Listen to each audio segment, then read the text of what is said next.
there are activities that we can do that will give us healthy, sustained increases in dopamine, both the peaks when they happen and to maintain or even increase our baseline levels of dopamine. What are some of these activities?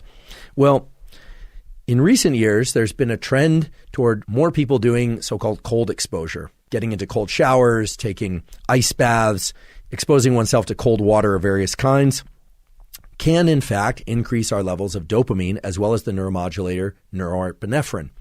First of all, some of the safety parameters. Let's establish those first. Getting into very, very cold water, 30-degree Fahrenheit or even low 40-degree Fahrenheit can put somebody into a state of cold water shock. I mean, people can die doing that. So obviously, you want to approach this with some caution. But for most people, getting into 60-degree water or 50-degree water can have tremendously beneficial results on your neuromodulator systems, including dopamine. What temperature of water you can tolerate will depend on how cold water adapted you are and how familiar you are with the experience of getting into cold water.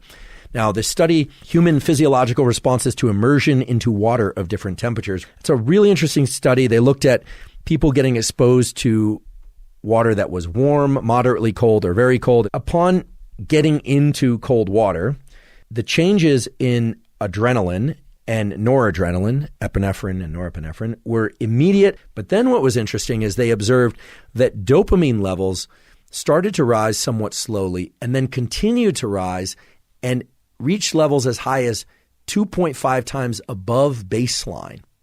That's a remarkably high increase. Why would that be good? Up until now, I've basically said getting increases in dopamine are detrimental to your baseline. Well, this does appear to raise the baseline of dopamine for substantial periods of time, and most people report feeling a heightened level of calm and focus after getting out of cold water.